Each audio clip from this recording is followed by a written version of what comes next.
ఆంధ్రప్రదేశ్ ఒక అధికార పార్టీ ఒక ప్రతిపక్ష పార్టీకి నేను ఇక్కడ నుంచి కొన్ని ప్రశ్నలు అడుగుతున్నా. ఆంధ్రప్రదేశ్ ప్రజలు ఈ మీడియా చూస్తున్న వాళ్ళు కూడా ఆలోచన చేయండి, మీడియా ప్రజలు కూడా ఆలోచన చేయండి.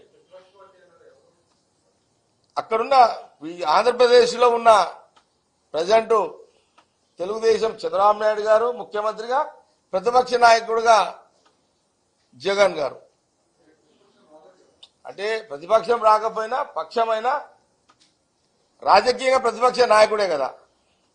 చట్టసభలో ప్రతిపక్ష నాయకుడు అవునా కాదా అనేది ఆ పంచాయతీ వేదిక, మనకు సంబంధం లేదు అది.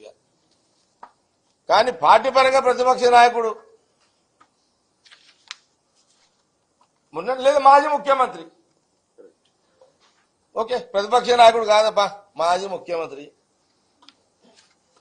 ఒక ముఖ్యమంత్రి మాజీ ముఖ్యమంత్రి నేను అడుగుతున్నా, కాంగ్రెస్ పార్టీ భవన్ నుంచి అడుగుతున్నా. మీ ఇద్దరికి మోడీ గారితో మంచి దోస్తానం ఉంది.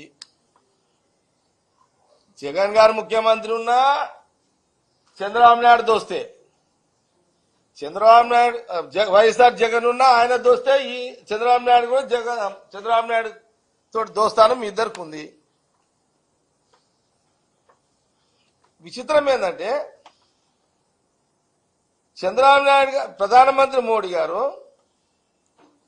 చంద్రబాబు నాయుడు గారు ముఖ్యమంత్రి ఉన్నప్పుడు స్టీల్ ప్లాంట్ కార్మికులు ఉద్యమం చేస్తుంటే ఈయన స్టీల్ ప్లాంట్ కార్మికులను పరామర్శించడానికి పోయిండు.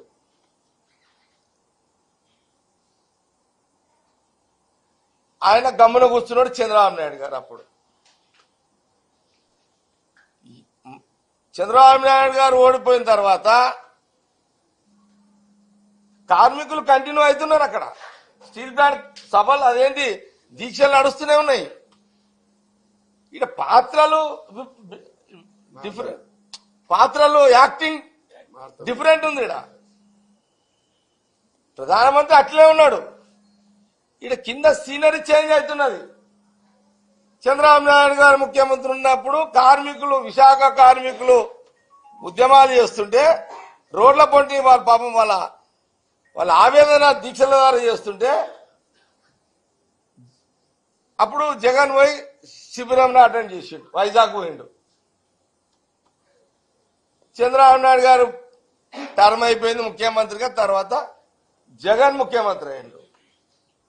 సేమ్ మళ్ళీ వాళ్ళు అట్లని దీక్షలు చేస్తారు వైజాగ్ స్టీల్ ప్లాంట్ వాళ్ళు. అప్పుడు చంద్రబాబు నాయుడు గారు పోయినా లేదా, అదే మళ్ళా రాష్ట్ర అధ్యక్షుడు, మళ్ళీ అప్పుడు చంద్రబాబు నాయుడు గారు మళ్ళీ ఆయన పోయిండు ఎక్కడికి, విశాఖ కార్మికుల శిబిరానికి. ఇది అయిపోయింది. మళ్ళా ఇదొక 5 ఏళ్ళు ఇదంతా.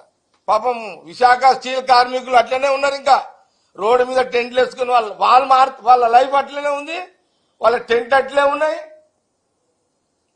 ఇక్కడ ఎక్స్చేంజ్ వీలు ఈయనది అయిపోయింది. ఎవరిది? ఇప్పుడు మళ్ళీ చంద్రబాబు నాయుడు గారు మళ్ళీ ముఖ్యమంత్రి అయ్యిండు.